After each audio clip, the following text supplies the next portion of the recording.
Bienvenue dans le Pod Yaourt, le premier podcast qui s'intéresse à toutes celles et ceux qui font le Havre, à toutes celles et ceux qui sont le Havre. Le plus souvent possible, je vais recevoir à ce micro des artistes, des sportifs, des entrepreneurs, des créateurs de contenu, des cuisiniers, des écrivains, bref, tous ceux qui font briller notre chère et tendre ville et qui nous rendent chaque jour un peu plus fiers d'être havrais. On parlera de leurs histoires et on verra en quoi le Havre a une place centrale et si particulière dans leur projet. Saison 1, épisode 5. Pour Paris, Le Havre est devenu hype. C'est une ville où on voyage, Le Havre c'est un bout du monde. Non, le Havre n'est pas maudit. Je viens du Havre, moi, je viens de Cocrioville. Faire entendre à tout le monde que Le Havre était une belle et grande ville. Le Havre. Little Bob, c'est The King. Un Havre de grâce. Je vais ramener la cage au Havre. Au Havre, les gens sont tous gentils. Ici, c'est Le Havre, en Normandie. Bonjour à tous et bienvenue dans le Pod Yaourt. Cette semaine, on part à la rencontre de l'un de ces personnages qui va certainement contribuer à animer votre été au Havre. Rencontré il y a une petite quinzaine d'années sur les bancs de l'IUT Quai Frissard, où nous avons suivi la même formation en infocom. Mon invité est à la base une pro de la communication. Mais voilà, il y a un peu plus de 2 ans, changement de décor, adieu Paris, bonjour, non, rebonjour Le Havre. Sans perdre de temps, elle s'est lancée dans la création d'un shop de vêtements de seconde main et vintage appelé Fuel Sentimental, installé depuis l'été dernier à la Halle aux Poissons. Et pour aller encore plus loin, elle est devenue plus récemment la responsable du projet éco-culturel de la même Halle aux Poissons. Mon invité dans le Pod Yaourt aujourd'hui est Margot Guinche. Salut Margot. Salut. Merci d'être là, c'est super cool de t'avoir. Comme je le disais en intro, on se connaît déjà depuis quand même pas mal d'années. J'ai essayé de condenser sur cette petite présentation parce que je suis allé voir sur ton LinkedIn tout à l'heure, il y a beaucoup de choses. D'accord, c'est cool. Non, mais c'est Donc, très bien. Donc ça va. Ouais, c'est ok, très bien. nickel. Quand je t'ai demandé de participer à ce podcast, tu m'as dit oui très rapidement. C'est super cool. Mais tu m'as aussi dit, est-ce que je pourrais parler de Fuel Sentimental, forcément de la Halle aux Poissons, de l'étage de Full Weather Festival, tout à de fait. Fake Life Prod. Tout à fait. Voilà, il y a beaucoup de choses là. Il y a beaucoup de choses et toutes les choses sont bien à leur place et ont du Ouais. sens pour moi et toutes les choses sont des choses dont je souhaite parler avec toi puisque ça a du sens pour Le Havre aussi. Carrément. Bah écoute, on va parler de tout ça. Et donc cet épisode va durer à peu près 8 heures. C'est ça. C'est ça. Pour- Accrochez-vous. Voilà, pour avoir le temps de parler de tout ça. Ouais, effectivement, ça en fait des projets. Tu me dis à l'instant que tout est à sa place, en tout cas dans ta tête. Ouais. Moi, je t'avoue pas encore. J'ai D'accord. juste besoin que tu m'éclaires à ce propos. À quel point tu es engagé là sur tous ces projets? Alors à des niveaux quand même différents. Donc j'ai mon travail à la Halle aux Poissons, j'ai mon projet avec mon compagnon Fuel Sentimental, donc c'est vraiment notre entreprise à tous les deux. Et après il y a des projets qui sont des projets bénévoles, des projets associatifs. Donc Fake Life qui est une asso promotrice de concerts dans lequel je m'occupe de la com, notamment la com digitale. Pareil avec Full Weather qui est le festival de Fake Live. Et après il y a l'étage qui est une structure, un tiers-lieu qu'on a co-construit avec des copains depuis 2 ans. Et donc j'ai fait partie du bureau pendant un temps. Et là, aujourd'hui, avec Fuel Sentimental, on est résident là-bas. Et du coup, l'idée, c'est vraiment de réussir à mettre en lumière cet endroit qui est un endroit super chouette et dans lequel il se passe plein de choses avec des gens hyper talentueux. On va revenir plus tard en détail sur tes différents projets. Comme je disais là, donc, tu dois être engagé dans 5 ou 6 projets. Peut-être que tu me dis pas tout, peut-être qu'il y en a d'autres. Effectivement, ça fait beaucoup. Est-ce que c'est toi qui décides d'aller vers ces projets? Est-ce que c'est ces projets qui viennent vers toi? Comment les connexions se font? Les connexions se font souvent via la fête, des rencontres qui se font, voilà, j'ai rencontré plein de gens vraiment très chouettes avec qui je me suis rendu compte que j'avais plein d'atomes crochus, plein d'idées communes et aussi pour Fake Live, surtout cette envie de faire des concerts d'indie rock au Havre, chose qu'il n'y avait pas forcément. En tout cas, cet asso a vraiment un parti pris très particulier qui manquait pour moi. Et donc du coup, pour Fake Live, c'est eux qui sont venus me voir. Pour l'étage, c'est nous qui avons été plus à l'origine aussi du projet de monter la structure et de faire en sorte de trouver d'autres gens et de s'organiser. En fait, c'est toujours un peu aléatoire. Voilà, c'est surtout des rencontres, comme dirait l'autre. Et ces projets sont aussi très différents les uns des autres. Tout à fait. Voilà, c'était une envie là, pour toi d'aller toucher un peu à tout, de voir différents décors. C'est exactement ça. En fait, du coup, il y a vraiment le côté entrepreneuriat avec la fripe, il y a vraiment le côté chef de projet avec l'idée de monter un lieu, il y a vraiment juste la com digital dans le fait de s'occuper d'une asso qui organise des concerts et qui monte un festival de A à Z. Après, dernièrement, j'ai pas eu le temps nécessaire pour m'investir vraiment à fond, notamment dans Fake Life Full Weather. C'est des niveaux d'engagement qui peuvent pas toujours être les mêmes en fonction des projets, mais c'est hyper important pour moi justement d'avoir toutes ces facettes-là et de remplir ma vie de musique, de fringues, de projets, de tout ça, c'est ce qui fait ce que je suis, je pense. Et puis, des fois, tu mélanges un peu tout. Parce que à l'eau Poisson, l'an passé, je me souviens que vous avez organisé quelques DJ sets, des teufs et reteufs. Voilà, alors les teufs. Rappelle-nous les concepts des teufs et reteufs. Alors, les teufs et reteufs, c'était vraiment le meilleur nom possible. C'est bien sûr une blague. En fait, en gros, on a commencé Fuel Sentimental à la Halle aux Poissons par un marché de Noël. Ouais. Et on a voulu faire une grosse teuf techno. On n'avait pas le droit, mais on l'a fait quand même. Et en fait, ça a été tellement cool que du coup, on s'est dit, Fuel Sentimental, c'est ça en fait. C'est de la sape et c'est du son. Ouais. Et donc, quand on est arrivé officiellement comme résident l'année dernière, on s'est dit, on a fait une teuf, on fera des reteufs. Voilà, bon, c'est le nom étant ce qu'il est. Cette année, on continue. Et on appellera ça des marées noires. D'accord. Puisque voilà, du fuel dans un lieu d'écologie marine, c'est quand même vachement plus cohérent que reteuf. On a un peu évolué.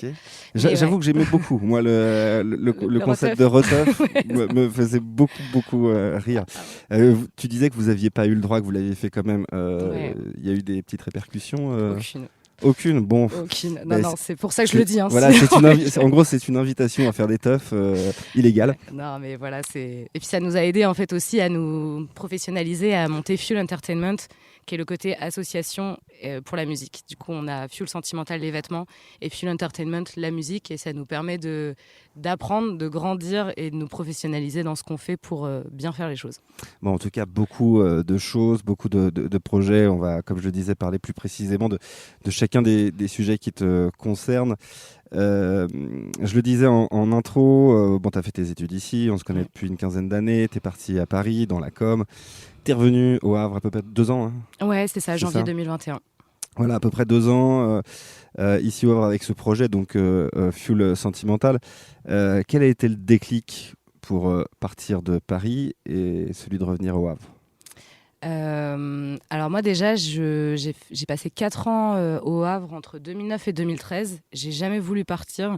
Juste les études que je souhaitais faire étaient à Rouen. Donc je suis partie la mort dans l'âme 1 an à Rouen. Je ne voulais pas rester à Rouen, donc je suis partie à Paris. Mais j'ai toujours eu la volonté de rentrer au Havre à un moment ou un autre. Vraiment, vraiment. À un point où en fait... je suis toujours restée bénévole pour le West Park, pour le Tetris. Enfin, tous les ans. Toujours une attache, quoi. Toujours. Et en fait, je me disais dans un coin de ma tête, il y a un moment où je vais rentrer, je ne sais pas encore quand. Je voulais possiblement rentrer avec un compagnon, je voulais possiblement rentrer avec un projet. Enfin, je me voyais pas rentrer sans rien, il me fallait un truc, quoi. Et en fait, 2020, Covid, licenciement économique, bonheur absolu. Bonheur absolu, ça a été vraiment mon moment, en fait. Ça a été mon déclic. Et je me suis dit, c'est trop génial de pouvoir rentrer au Havre, en fait. Ça y est, j'ai ma bonne raison pour rentrer. Donc, tout s'est fait un peu comme un alignement de planètes, parce que j'ai rencontré donc Quentin, deuxième partie de Fuel à ce moment-là aussi. Lui aussi s'est fait licencier, donc incroyable. On rentre tous les deux au Havre et on a décidé de monter Fuel sur les cendres du Covid, finalement. C'est un peu ça. Et c'était le Havre et nulle part ailleurs ? Nulle part ailleurs. Nulle part ailleurs. C'était une fixette depuis. Tu disais que tu voulais rentrer un jour. Enfin, au moins partir de Paris, c'était vraiment une fixette. Ouais, c'était vraiment une fixette parce que j'ai pas non plus vécu dans 1000 villes. Hein. J'ai fait Rouen, j'ai fait Paris. Je suis partie 3 mois comme jeune fille au père à New York, ce qui m'a appris que mon attache, elle était en Normandie déjà. Je voulais être nulle part ailleurs qu'en Normandie. Et le Havre parce que Je sais pas, moi je viens de la campagne, hein. Je viens de Sainte-Opportune-la-Mare, de l'autre côté de l'eau. Et la première ville que j'ai connue, c'est Le Havre. Et Le Havre m'a toujours offert ce que j'attendais d'une grande ville, c'est-à-dire à la fois beaucoup de choses à faire, beaucoup de gens rencontrés, des gens hyper intéressants, et en même temps ce côté hyper à taille humaine que je retrouvais pas forcément ni à Paris, ni à Rouen. Donc Rouen, c'est quand même spécial au niveau on va dire de la sociabilisation avec les gens. À Paris, c'était super, mais à Paris, c'est Trop grand. trop de gens. Et je sais pas, on peut monter des projets à Paris, mais en tout cas, moi, je n'arrivais pas à m'imaginer monter un projet là-bas qui soit un projet pro, un projet de famille, un projet d'achat d'appartement. Tout me paraissait compliqué et tout me paraissait 1000 fois plus simple et 1000 fois plus chouette au bord de la mer avec le bruit des mouettes. Et tu parles de la sociabilisation à Rouen, qui a été un peu compliquée. Comment t'expliques peut-être la différence bon, après, tout ça, c'est subjectif, hein, bien entendu, mais comment tu peux expliquer ça entre Le Havre et Rouen, du coup? Surtout qu'en plus, il y a vraiment ce truc entre Havrais et Rouennais. Moi, je suis ni havraise ni rouennaise vraiment d'origine, donc je sais pas. T'es pas vraiment dans le duel, quoi. Non, je suis pas dans le duel, mais juste, j'ai pas du tout apprécié Rouen. Peut-être, en tout cas, par rapport à ma vision des choses politiques et culturelles, etc., un peu plus embourgeoisée. Je trouve qu'au Havre, il y a un côté vachement plus balèque. On fait les choses et spontané. Et je sais pas, à Rouen, je suis jamais rentrée dans un bar et j'ai rencontré des gens avec qui j'ai pu parler comme ça pendant des heures sans les connaître, alors qu'au Havre, je trouve qu'il y a quand même ce truc vachement plus simple. Les gens sont plus simples, les gens sont plus... Je sais pas. C'est marrant, c'est ce que je disais à Manu dans le premier épisode, justement. Ouais. Moi, j'ai vécu 3 ans à Montpellier. J'ai adoré la vie montpelliéraine. C'est un cadre de vie qui est ouf, au bord de la Méditerranée et tout. Et quand je suis arrivé, je connaissais personne. Et je me suis dit, tiens, mon réflexe un peu d'ici, je me dis, tiens, je vais aller dans les bars seul. Et je vais forcément rencontrer des mecs. Et voilà, l'alcool rapprochant, je vais forcément rencontrer des gens. Et non, ça m'est jamais arrivé. Je suis resté pendant des jours, enfin des soirées assez seul. Et puis bon, au bout de 1 heure, 2 heures, 3 heures seul au bar, tu finis par te casser. Parce que voilà, là, tu fais vraiment poivron. Mais effectivement, moi, c'est ce que je dis à tous mes copains. Je fais franchement, si vous venez seul ici, il y a peut-être une chance pour que vous repartiez pas seul, en fait. On a souvent pitié. J'étais au Bro samedi soir, j'étais à un mariage à la Colombe, je suis monté pour voir le match, quoi. Voilà. J'ai séché le mariage et j'étais tout seul à table et 10 minutes après il y a des gens qui sont venus me proposer si je voulais les rejoindre. Donc tu vois, il était 19h, c'était l'heure de l'apéro, c'était cool. En tout cas, voilà, effectivement, je comprends aussi ce que tu veux dire sur ce côté sociabilisation du Havre. C'est vrai que moi aussi j'ai l'impression qu'on est quand même assez ouvert et ça, c'est super cool. Toi, t'es rentré donc ici avec cette idée de fripe. Voilà, fuel sentimental. De mémoire, alors je suis pas spécialiste du tout de la fripe, mais c'est quelque chose qui se faisait pas trop il y a encore quelques années. En fait, ce qui est assez fou, c'est que quand on a décidé de monter ça avec Quentin, donc c'était en novembre 2020 à peu près, le moment où on a décidé de rentrer au Havre, il y a eu une vague de quelques fripes qui ont ouvertes justement en 2021. Entre 2021 et 2022, il y a 2-3 fripes qui ont ouvert au Havre. Et du coup, on s'est vraiment dit, c'est le moment. Enfin, il y avait en fait, il y avait plus de fripes depuis un certain nombre d'années. Il y a eu Mad Vintage qui s'est cassé la figure assez rapidement. Sauf qu'en fait, quand on discutait avec les gens nous disaient mais Mad Vintage, il y avait que des trucs nuls, il y avait que des trucs trop chers, il y avait que des trucs. Et du coup, nous en fait, on avait vraiment cette envie de. Quentin travaillait en fait un ancien expert fripier qui travaillait directement en fait chez les grossistes. Et donc en fait, lui, son boulot, c'était d'être dans les marchés de fripes et de sélectionner les vêtements, d'expertiser les vêtements.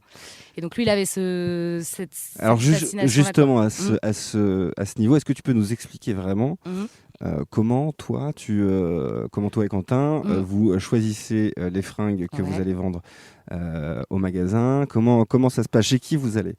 Alors nous en fait sans révéler peut-être tous tes secrets, mais... non, je révélerai pas tous les secrets, mais en gros disons qu'il y a plusieurs manières de faire. Il y a la manière de faire traditionnelle et d'autres manières que nous on n'a pas forcément cette éthique là, mais en gros Dans l'idée, quand tu es une fripe traditionnelle, tu t'adresses à des marchés de fripiers. Donc, c'est-à-dire, en fait, ce sont des gens qui récoltent des vêtements et qui les proposent à la vente.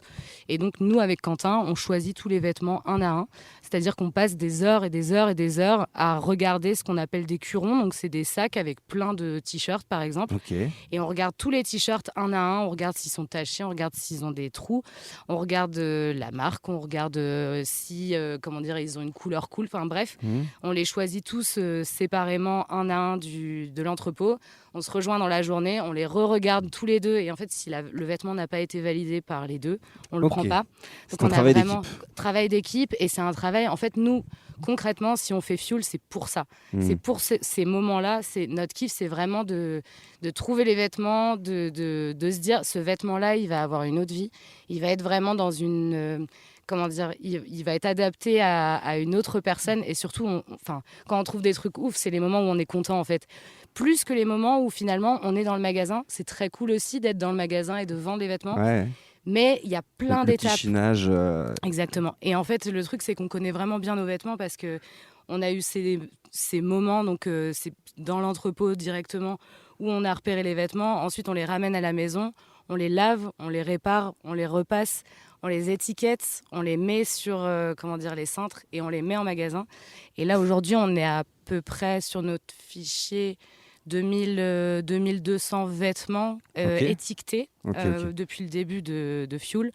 Et encore aujourd'hui, on reconnaît dans la rue tous les vêtements qu'on a vendus. Donc, on a vraiment ce truc aussi d'attachement profond à la pièce qu'on a choisie, quoi. Et c'était exactement ça que je voulais que tu me dises pour montrer que c'est du boulot aussi. C'est pas juste des trucs que vous allez chiner dans les vides-greniers que vous récupérez à 5 balles et que vous revendez à 40 balles. C'est surtout pas ça qu'on fait, en fait. Voilà, exactement. On ne va jamais en boutique solidaire et on a vraiment ce truc nous, ce qui nous plaît, c'est chercher l'aiguille dans la botte de foin. Et on n'a pas du tout cette envie ni d'aller en brocante, ni à Emmaüs, ni dans les boutiques solidaires. On laisse ça pour les gens qui n'ont pas d'argent. Et du coup, on veut vraiment réussir à proposer des vêtements ouf en essayant justement de les laver, de les réparer. Enfin, on voit des fois un potentiel dans un vêtement qui est un peu en piteux état. Et l'idée, c'est vraiment de réussir à les reproposer à la vente au tarif le plus correct. C'est-à-dire qu'on n'est pas du tout sur des tarifs parisiens, mais on n'est pas non plus sur des tarifs d'Emmaüs, quoi. On a un entre-deux. Et du coup, ça donne à peu près quoi, si tu pouvais donner une espèce d'ordre d'idée Par exemple, nos chemises sont entre 15 € pour une chemise à motif vraiment chouette, vraiment vintage, etc. Et les chemises de marque, tu peux trouver une chemise Lacoste, Ralph pour entre 27 et 32 €, quelque chose comme ça. Ouais, on est loin des prix de boutique. On est loin des prix boutique. Et nous, notre spécialité, c'est les marques, parce qu'on a vraiment envie. En fait, à la base, on voulait vraiment proposer beaucoup de streetwear, de marques, et dire aux gens, justement, les gens qui vont à Emmaüs et qui ne trouvent pas forcément ce type de produits, nous, on les propose à la vente à un prix assez relativement bas. Et en fait, c'est l'idée que, quoi qu'il arrive, cette chemise, elle est de bonne facture, elle a 30 ans. Ou le polo, par exemple, le polo Lacoste, 20 balles. Donc en fait, ton polo, il est nickel, il a peut-être 30 ans à peu près au niveau des étiquettes, mais en fait, tu vas pouvoir le remettre encore des années. Et c'est un polo que tu achètes 20 €, alors qu'en boutique, ça en vaut... 4 fois plus. Voilà, à peu près. La maison, c'est devenu un hôpital à réparer les vêtements malades ? Alors oui, mais alors justement, en fait, c'est ça qui fait le lien aussi avec d'autres choses, c'est que nous, on a commencé à la maison avec un 3 pièces. Donc on avait un bureau de 8 mètres carrés dans lequel on faisait tout. Et au bout d'un moment, c'était complexe à gérer aussi, puisqu'on est quand même en couple donc avec mon associé. Donc ça faisait beaucoup au sein de la même maison. Et en fait, on a voulu... on a été contacté par des copains qui voulaient monter un lieu. Et en fait, on a monté ce lieu avec eux. Ça s'appelle l'Étage. Et en fait, à l'Étage, on a notre réserve, le réservoir de Fuel. D'accord. Qui est, pas mal. Que du jeu de mots. Voilà, incroyable. ça, c'est Quentin. Ah ouais, je me suis dit, tiens, c'est peut-être Thérèse de pub. Tu vois, même pas. Les connexions, même pas. Même pas. Les jeux de mots, c'est toujours Quentin. Et, c'est bien du remplage. On est un duo. Très bien. Et du coup, l'idée, c'était d'avoir cet endroit à l'Étage. Donc, c'est à Danton, en face de l'ancienne caserne de pompiers. C'est un endroit absolument incroyable, un ancien garage en fait, où au rez-de-chaussée il y a le lieu, donc il y a un tiers-lieu géré par une dizaine d'artistes, et à l'étage il y a l'étage, parce qu'on est très prosaïque, donc on a le lieu et l'étage. Et l'étage, c'est un regroupement donc de pas mal de gens. On a une asso qui est une fanzinothèque, donc une bibliothèque de fanzines. On a l'asso 329, donc organise des soirées techno et le festival des KDF. On a la Drache, qui est un label de musique et un studio de répétition de groupes. Donc il y a 5-6 groupes qui répètent là-bas. C'est très grand. Ça fait 250 mètres carrés. Ouais, ok. Et après, il y a également une tatoueuse, une perceuse, donc un shop.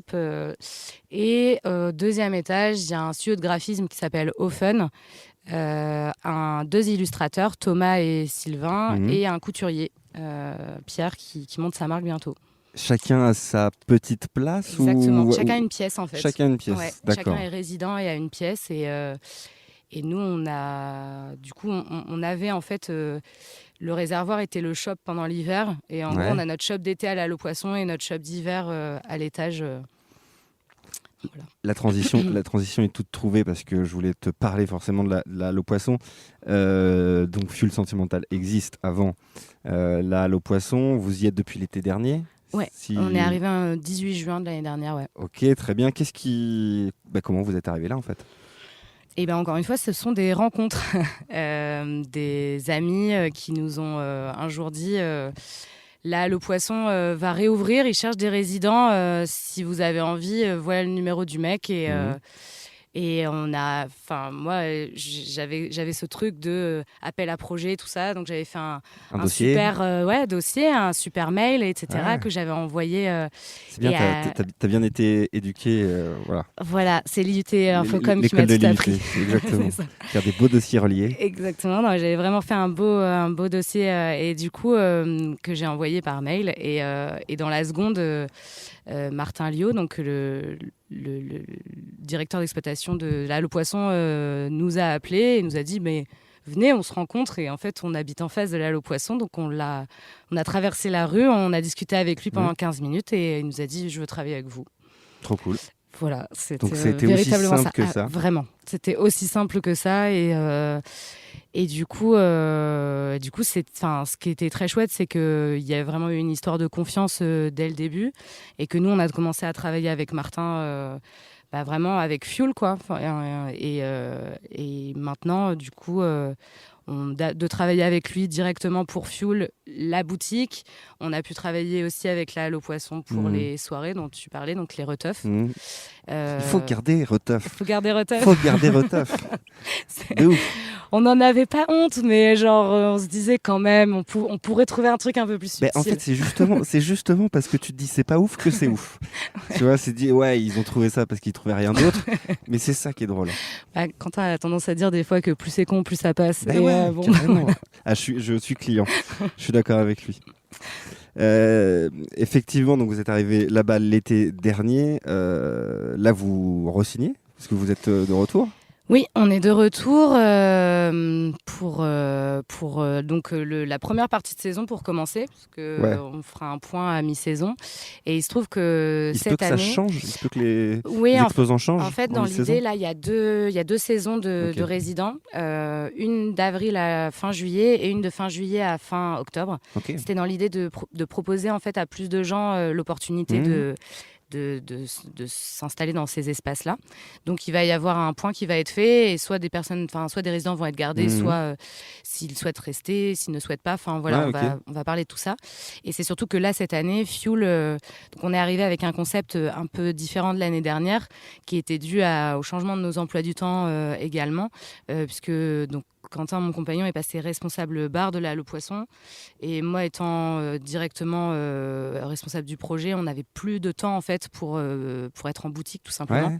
Et on a rencontré Leslie, matrioche troc, à l'Allo Poisson en décembre dernier, à un marché de Noël. Et en fait, on travaille avec Leslie. La boutique est une boutique partagée entre des objets vintage kitsch et les vêtements. Et en fait, ça donne Enfin, on a l'impression que la boutique a toujours été comme ça. Nous, on trouve que c'est d'une cohérence absolue. On est trop content de bosser avec Leslie, qui est une meuf géniale. Et du coup, encore une fois, c'est une histoire de rencontre.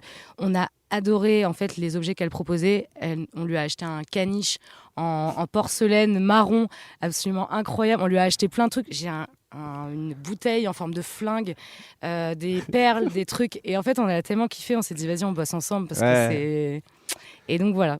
Comme quoi, mais tout est possible. Et effectivement, il peut y avoir 2 projets en un, voilà, comme c'est votre cas. La question que je me pose aussi par rapport à la Halle aux Poissons, c'est combien ça coûte pour vous, les exposants, de venir passer la saison à la Halle aux Poissons? Alors, c'est très simple. Donc, l'année dernière, c'était gratuit. C'était une première saison. La Halle aux Poissons testait ses espaces et voulait voir si les gens étaient intéressés.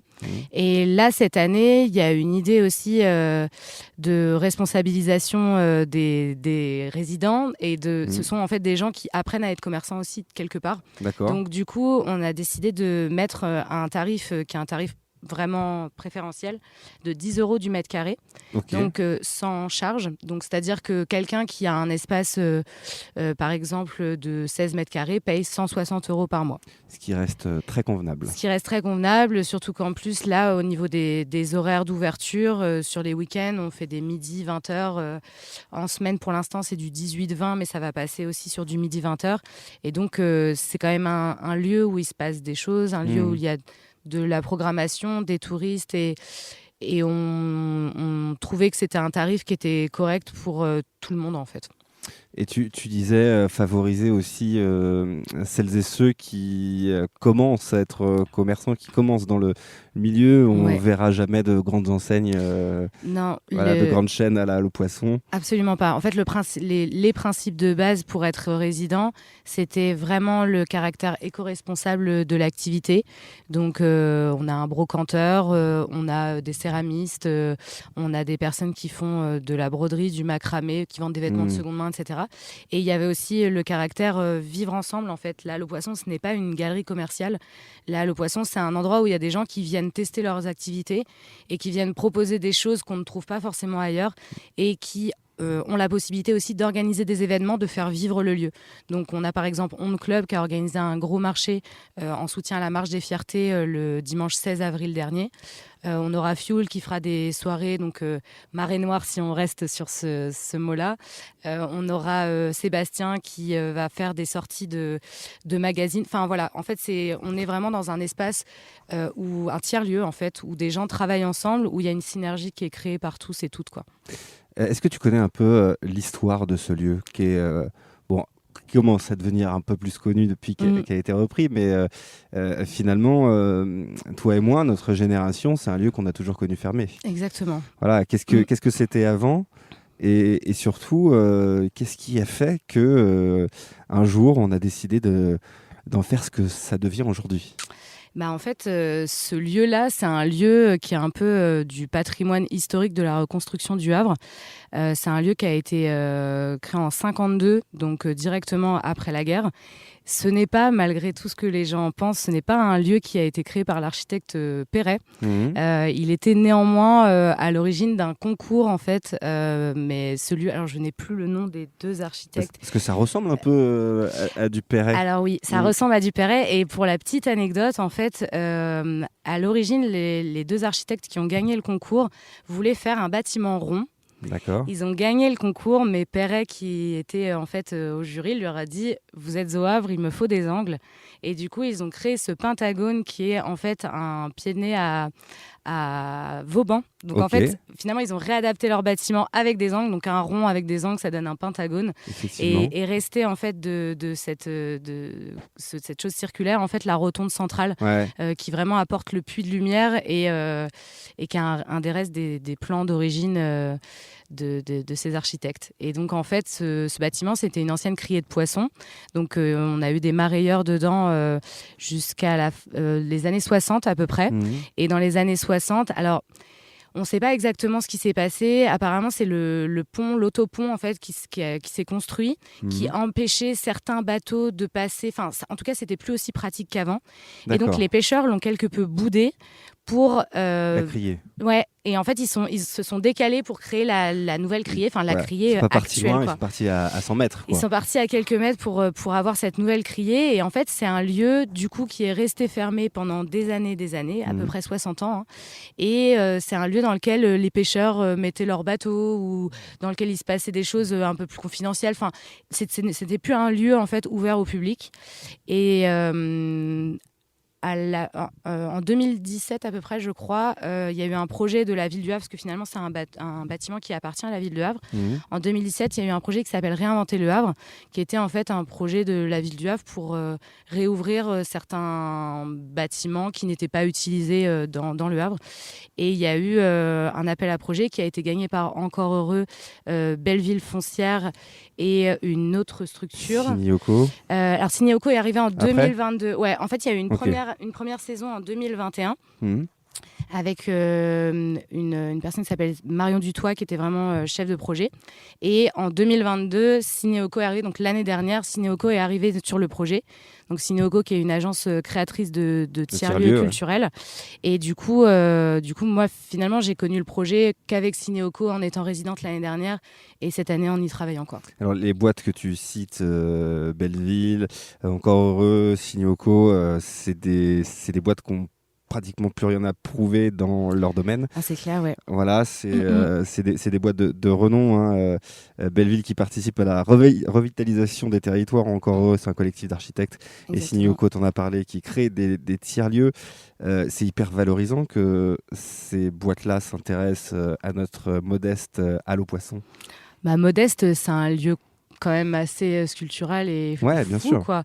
Oui, c'est valorisant, mais comment dire, ce sont des structures en fait qui ont une vision. Enfin, on en parlait un peu en off tout à l'heure. C'est des gens qui ont une vision, et quand on voit ce qu'ils ont déjà créé à Paris ou partout ailleurs sur le territoire, moi en tout cas personnellement, je suis très contente qu'on puisse avoir ce genre d'acteurs sur notre territoire havrais. En fait, ça montre aussi que le Havre est prêt à accueillir plein de projets différents. Et justement, la prochaine question, qu'est-ce qui rend le Havre aussi attractif? C'est difficile. Hein. Ouais, c'est une question très difficile. Parce qu'effectivement, ce genre de projet, on parlait d'autres projets culturels, on parlait du Festival Béton, on a parlé de pas mal d'autres choses en off tout à l'heure. Voilà, on sent qu'il y a quand même ces dernières années un espèce de petit coup de projecteur, en tout cas, sur les projets qui se font ici. C'est vrai que moi, j'ai pas la réponse à la question. Mais je t'avoue que je m'interroge sur cette attractivité soudaine. Pour moi, c'est sa singularité. C'est vraiment le côté, en fait... c'est une ville qui a été vraiment moquée pendant des années. Moi, quand je vivais à Paris, je suis arrivée à Paris en 2014. De 2014 à 2018-19... mais je disais que je venais du Havre, j'étais moquée. Enfin, vraiment, sais ce que tu vis. C'était dur, hein. C'était dur. Il y a vraiment un été au Havre qui a permis une mise en lumière absolue. On voyait ça partout dans le métro. Il y avait des pubs dans le métro, voilà. Enfin, c'était vraiment... Puis on avait Édouard Philippe qui était au gouvernement. Enfin, il y a eu tout ça, à mon avis, au niveau politique, au niveau gestion aussi d'une image de marque qui a changé la donne. Mais pour moi, c'est le côté singulier, c'est-à-dire qu'en fait, évidemment, le patrimoine, une ville comme Rouen, par exemple, c'est du beau patrimoine normand qui est apprécié à sa juste valeur depuis des tas d'années. Bien sûr. Mais une ville comme Le Havre, où c'est que du béton, où c'est des usines, où c'est... De prime abord, on ne se dit pas que cette ville, elle est charmante, on ne se dit pas que cette ville, elle est jolie. On se dit qu'il faut... apprendre à l'apprivoiser et qu'elle nous apprivoise aussi. Il y a un truc un peu de l'ordre de l'émotionnel qui se passe. Soit ça passe pas d'ailleurs. Il y a moi, les gens que j'emmène ici, soit ils adorent, ils trouvent que la ville est incroyable, il y a de l'espace, il y a du vent, il y a de l'air plutôt et ce genre de choses. Soit c'est atroce, je veux partir et ne plus jamais revenir. Bon, heureusement pour moi, il y a plus de gens qui aiment cette ville qui la détestent, mais dans mon entourage, mais je trouve qu'il y a vraiment ce côté singulier et qui fait... il n'y a pas de chichi, quoi. Est-ce que tu te sens quelque part un peu ambassadrice ? Alors, je me sens pas, mais je pense que je le suis de facto parce Ouais. qu'en fait, j'aime tellement cette ville que n'importe quelle personne dans mon entourage qui dit qu'il vient au Havre, Mm. je lui sors une liste de tout ce qu'il y a à voir, à Ouais, faire, parce que j'ai envie que cette personne aime le Havre autant que moi. Et je sais que on n'est pas très fort en agenda, en trucs, en machin, et on peut vite être perdu et ne pas savoir quoi faire. Et ça m'embêterait que quelqu'un que je connaisse vienne au Havre et ne sache pas quoi faire alors qu'il y a 1000 trucs à faire en permanence. Donc, Et ça, on en parlait avec Francis aussi. On avait fait une soirée tous les deux. On avait rencontré 2 gars qui venaient de Hollande. Ils venaient faire leurs études là. Et puis ils étaient là sur quelques mois, 2 ou 3 mois. Ils venaient d'arriver. Ils ne savaient pas quoi faire. Et je pense que on a beaucoup pris de plaisir ce soir-là. À justement dévoiler la liste des choses qu'il y avait à faire ici et de jouer un peu entre guillemets les guides touristiques parce que effectivement on a envie, on a très envie même que les gens apprécient leur passage au Havre, quoi. Bah oui, donc du coup il y a vraiment ce truc, ouais, moi ça me fait hyper plaisir quand quelqu'un me dit je viens au Havre, est-ce que tu peux m'aider? Je suis là genre bien sûr, je prends grave de temps parce que c'est trop important. C'est une ville qui a trop de potentiel et je sais pas. Voilà, je suis pas havraise d'origine, mais je me sens havraise depuis la seconde où je suis arrivée en 2009 en fait. Ouais, ça se sent. Tant mieux. On va parler aussi de ton nouveau job. Tu es devenu responsable du projet éco-culturel donc de la Halle aux Poissons. Qu'est-ce que c'est exactement que ce job ? En fait, je suis responsable en gros du contenu de la Halle aux Poissons. Okay. C'est-à-dire qu'on fonctionne comme dans tous les lieux Cinéoco sous forme de binôme avec Martin qui est responsable d'exploitation. Donc lui, il est responsable vraiment du contenant, il est responsable de la cantine, du bar, du bâtiment. Okay. Et moi, je vais être en charge de la programmation, de la communication, de la gestion des résidents et de la recherche notamment de financement via l'association qu'on va prochainement monter, qui est l'association des Amis de la Halle aux Poissons, et qui va nous permettre de monter des projets culturels parce que les gens ne le savent pas, mais la Halle aux Poissons, c'est un projet qui ne touche aucune subvention. En fait, nous sommes un projet privé.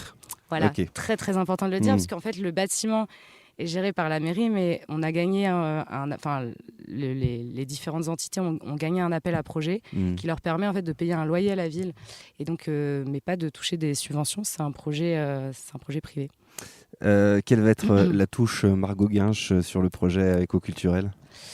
J'ai très très envie de réussir à toucher en fait toutes les thématiques environnementales et sociales qui ne sont pas forcément traitées dans les autres lieux.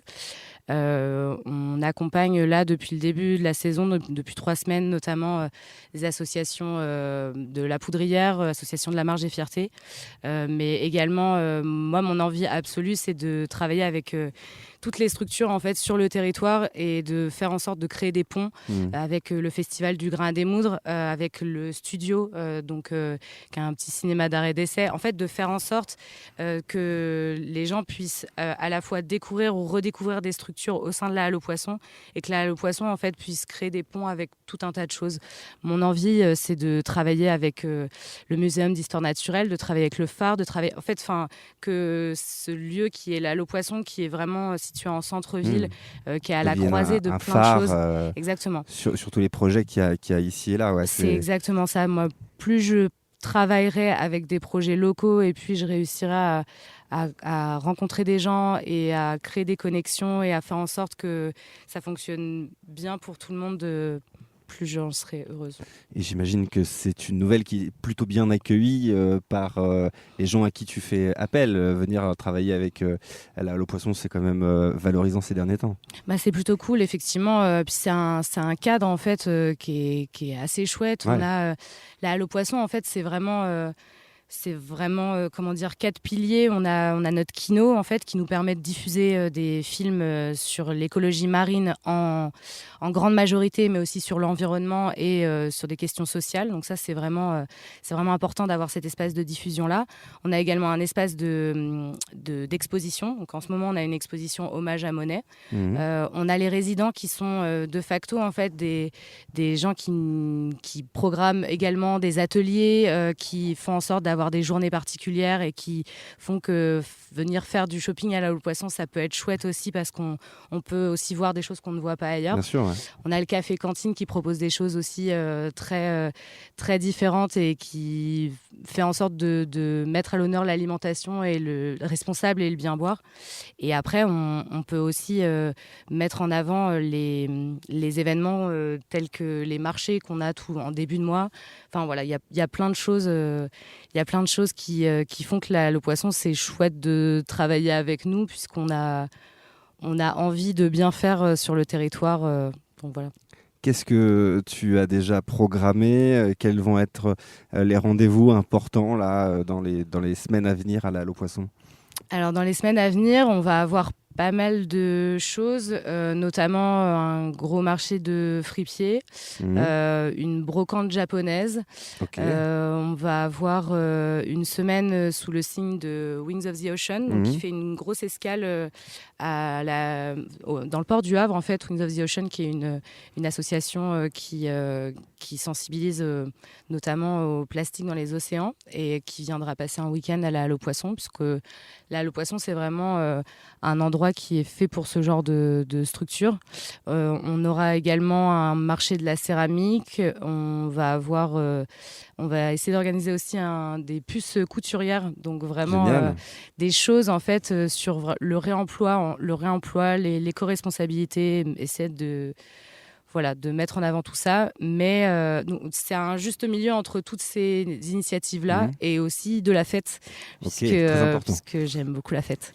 Et du coup, pour la fête, notre envie, c'était de mettre en avant les collectifs locaux.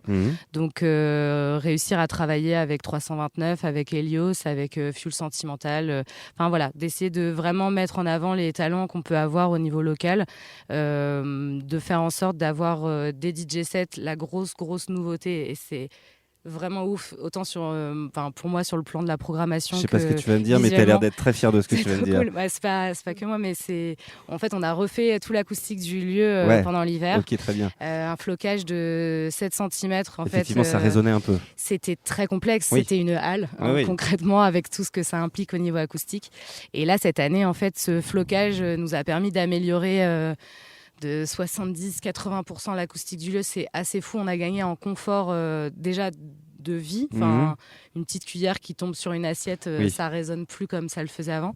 Mais en plus de ça, on peut désormais faire de la prog et notamment des DJ sets au milieu, en fait, dans ce qu'on appelle la rotonde. Donc en fait, on a des DJ sets de personnes qui sont directement au milieu de la salle et sous le puits de lumière. Magnifique. Et c'est très beau. C'est très beau et ça nous change des soirées kino qui étaient très chouettes. Mais avant, on avait ce petit club qui était à l'écart, ou alors on avait des soirées en terrasse. Là, on peut vraiment faire des soirées dans la Halle aux Poissons et ça nous change et on est très content de ça. Tu parlais de tous ces projets qui sont actuellement à la Halle aux Poissons, mélanger les genres. Est-ce que c'est ce côté éclectique qui fait le succès de la Halle aux Poissons? Moi, je le pense sincèrement, puisque la Halle aux Poissons, en fait, de base, c'est un tiers-lieu infini, alors d'écologie marine, qui porte des questions environnementales, sociales, etc. Et l'idée du projet de base, c'est vraiment de pouvoir faire en sorte que des gens viennent pour un truc et repartent avec 1000 autres informations. Donc on vient pour boire un verre et en fait on tombe sur une exposition qui rend hommage à Monet. On vient pour voir un documentaire dans le kino. On ressort et on tombe sur une superbe table vendue par Barry de The Modern Plan. On vient pour... Enfin, en fait, l'idée, c'est vraiment de réussir aussi à faire en sorte que des personnes qui ne sont pas forcément sensibles à l'environnement, sensibles aux questions d'écologie, sensibles à tout ça, puissent d'une manière ou d'une autre être touchées de facto, parce qu'en fait il y a plein de choses au même endroit, et un tiers-lieu, c'est un endroit où il y a plein de choses qui sont réunies, où des gens peuvent venir bosser, ou peuvent venir boire un verre, peuvent venir voir un film, peuvent venir voir une exposition, et ils repartent avec d'autres choses que ce pourquoi ils venaient à l'origine, et c'est assez beau. Et ce qui est intéressant aussi, et tu vas me dire si je me trompe, le lieu est effectivement éclectique en termes de propositions, d'exposants, de soirées et tout autre. J'ai l'impression que le public est tout aussi éclectique, que ce soit des jeunes trentenaires, des familles, des enfants. Enfin voilà, il y a il y a de tout en fait à l'Allo Poisson. Ouais, il y a de tout et on était vraiment très contents et très fiers, notamment du week-end d'ouverture où on a essayé en fait de faire en sorte en un week-end de montrer tout ce qu'il allait pouvoir y avoir pendant toute la saison à l'Allo Poisson. Et donc du coup, on avait une exposition, on avait les diffusions de films, on avait des DJ sets tout l'après-midi à partir de 17h jusqu'à 23h30 et le lendemain un marché de créateurs. Et en fait, on a pu voir pendant tout le week-end, au fur et à mesure des heures dans la journée, des gens très différents, justement des personnes âgées, des familles, des jeunes, des moins jeunes. Et sur tout un week-end, on s'est rendu compte qu'il y avait vraiment plein de gens déjà qu'on n'avait pas forcément vu l'année dernière. Et puis aussi une mixité de population dingue et des personnes âgées qui restaient jusqu'à 23h pour danser sur de la techno. Enfin, c'était vachement beau et ça... Enfin, c'est un lieu qui porte le vivre ensemble et si on réussit à faire ça, c'est qu'on a quand même quelque part un peu réussi ce qu'on voulait, quoi. J'ai vu l'année dernière qu'il y avait des travaux de prévus. Tu me parlais des travaux d'acoustique. Il y a une terrasse, non aussi ? Alors oui, non, donc ça c'est. Oula. Alors c'est un. Mauvaise nouvelle. Non, pas mauvaise nouvelle, mais c'est un sacré sujet, comme absolument à chaque fois qu'on parle de travaux d'envergure pour quelques projets que ce soit. En fait, les travaux à l'origine étaient prévus cette année. Pour cet été. Pour cet été, et en fait, donc nous on fonctionne pour l'instant ce qu'on appelle en saison de préfiguration, pardon. Et donc on est en saison de préfiguration cette année, c'est-à-dire qu'on sera ouvert d'avril à octobre. Il est possible que l'année prochaine, on soit également en préfiguration, puisque pour l'instant, les travaux, c'est un sujet qui est... On n'est pas trop au courant de quand est-ce que ça va pouvoir commencer. C'est un sujet que je peux pas trop aborder parce qu'en fait même moi c'est toujours d'actualité. C'est toujours d'actualité, bien sûr. C'est toujours dans les tuyaux. Mais on sait pas, on peut pas donner de. Bon, en tout cas, date, c'est bon signe. C'est bon signe que ce soit toujours dans les tuyaux. Ça veut dire que ce lieu a un avenir. Là, on n'est plus dans une espèce de phase de test. Là, c'est bon. On sait que ça marche. On sait que ça plaît. Là, on est parti sur l'autoroute de l'Allo Poisson. 2 questions avant qu'on termine cet épisode. Voilà, tu nous as parlé beaucoup de ton job à l'Allo Poisson, de l'Allo Poisson en elle-même. On a vu en début d'épisode que tu étais quand même pas mal occupé, que tu étais un peu sur tous les fronts. Les projets, là, j'imagine que tu te concentrais déjà pas mal sur ton boulot à l'Allo Poisson. Ouais, c'est déjà c'est déjà pas mal. C'est déjà pas mal, mais et pour le reste, là. On a eu ce week-end avec Quentin, donc mon compagnon de Fuel Sentimental. On a monté donc Fuel Entertainment. On avait notre première date ce week-end au Fort de Tourneville à pieds nus. Ce week-end, alors c'était le week-end du... c'était le week-end du... 22-23. Voilà, exactement. Ok, très bien. Donc le 22 avril. Et du coup, on a fait venir un de nos groupes préférés qui s'appelle Le Roi Summer, où c'est du punk BM. Et on avait monté un gros plateau avec que des copains qui mettent de la dark disco, de l'EBM. En fait, on a monté cet assaut et on a fait cette soirée parce qu'on voyait pas ça sur le Havre. On avait envie de faire ça et on avait envie d'une teuf différente de d'habitude. Et du coup, déjà, on est très content que cette soirée se soit passée et se soit bien passée. Et pour les concerts et la fête, les prochains événements, ce sera en mai, du coup, les 19 et 20 mai, le festival du Full Weather. Donc géré par l'association Fake Live, donc un des festivals, sans mentir, même si je suis dedans, etc., c'est un des festivals avec le meilleur line-up que j'ai pu voir. L'année dernière, c'était fou. Cette année, ça l'est encore. Ce sera au Tetris, Fort de Tourneville, c'est-à-dire qu'il y a des concerts dans le Tetris, des concerts dans la halle à l'entrée et des concerts sur la scène garage. Okay, très bien. Et c'est vraiment... C'est vraiment 2 jours d'indie rock et de découvertes assez folles. Donc moi, je gère la com et notamment com digital pour ce festival. Et j'ai découvert en fait en postant des choses, des groupes. Et il y a des choses assez folles à venir faire et voir sur place. Il y aura des DJ sets également sur la scène garage. Ça va être une très très belle fête. Voilà. Et la date, c'est quand ? 19 et 20 mai. 19 et 20 mai du côté donc du Tetris. Ouais. Tu m'as dit tout à l'heure que tu avais écouté tous les épisodes jusqu'ici. Bah, ça, c'est déjà bien. Ouais. Ça me fait plaisir, c'est gentil. Tu connais donc la façon dont ça se termine ? Oui. Voilà, question assez large. Tu réponds comme tu veux, tu peux faire une réponse très courte. Tu peux partir dans des envolées lyriques si tu en as envie. Okay. La question, effectivement, est large, je te la pose maintenant. Margot, pour toi, Le Havre, ça représente quoi ? Pour moi, Le Havre, ça représente...